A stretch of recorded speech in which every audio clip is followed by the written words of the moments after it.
So the state integration impact on the API community. And I think, Wendy, you talked about this. The API population is projected to grow more than double, from 4 to 9 million people between 2000 and 2025 due to naturalization. So we're still seeing that the Asian population is naturalizing at higher percentages. However, the elimination of NSP definitely did not help that cause. And then there was the Commission on Asian Pacific Islander American Affairs, which was established in 2002. And similar to the Federal Commission, is supposed to recommend different policies to the governor. So Santa Clara's integration model. Funding free citizenship days in 14 to 18 languages for the past 13 years. And I believe that's happening. Siren is taking a very active role. That's happening April 17th, 5 minutes after. That will be happening on April 17th. We fund Board of Immigration Appeals, fund immigrant community education, designing an immigrant cultural proficiency initiative for county departments, creating a multilingual resource guide, and then developing a website, www.immigrantinfo.org. Our associate director, our recent addition to Siren, is Richard Hobbs, which played a really big part in developing this program. So if you guys want further information on Santa Clara County's model, which has been a model for the entire nation, it's actually the only county that has this model in place and actually does something about it, and is active in this model. Please feel free to contact us. We'll give you more information. API community development at the local level.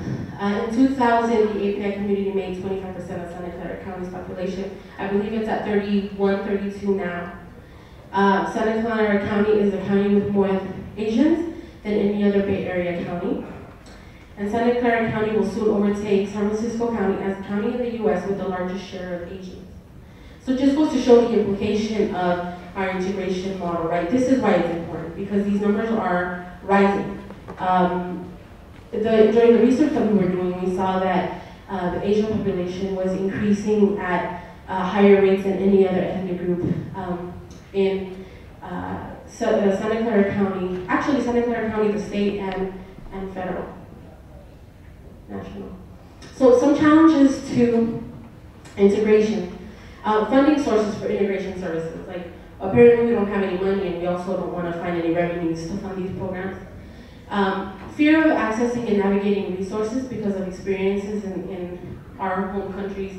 Like the video discussed, people come from war-torn countries are not necessarily going to be welcoming to, government. They're not going to want to access these different systems of power that a lot of times have been oppressive in our home countries.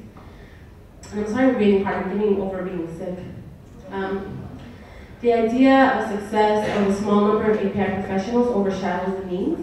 So again, the same thing that Wendy was talking about, the fact that when we think about the Asian community, we think about, people who are professionals, people who have money, people who are good at math, and so they're further engineers, right? That's not necessarily the case for a large portion of the API community, because we see that they have alarming rates of poverty.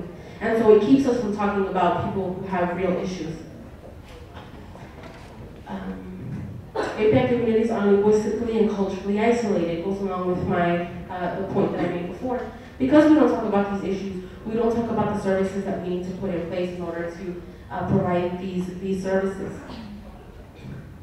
And then the API community has alarming rates of poverty.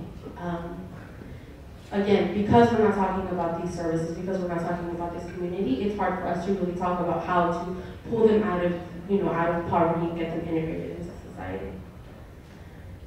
Community support. So what can we do as the community to help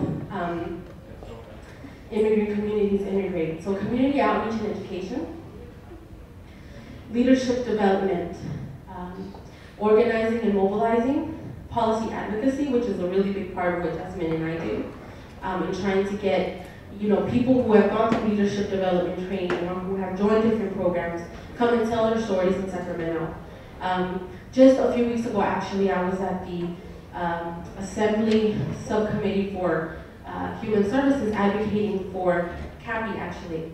And we were talking about how in Santa Clara County is the county with the highest number of recipients for CAPI, and how most of those recipients are actually Vietnamese, and how difficult it is to get somebody who's older, who's Vietnamese, who doesn't necessarily trust me, who speaks no Vietnamese, and who speaks English and Spanish and don't have any, no kind of trust, how difficult it is to get them to tell me their story so that I can go to Sacramento and advocate for these programs that they're obviously depending on. Because for a lot of people, these are the only sources of income that they have. Providing legal assistance, and then continuing to provide direct services. And obviously for all these, I understand that it takes money and it takes funding, and that is something that's diminishing year after year. What you can do to help. Advocate at the federal and state level for more funding for integration programs. We need money to be able to do the work that needs to be done, right? Join Siren in advocating for state programs that primarily support immigrant communities.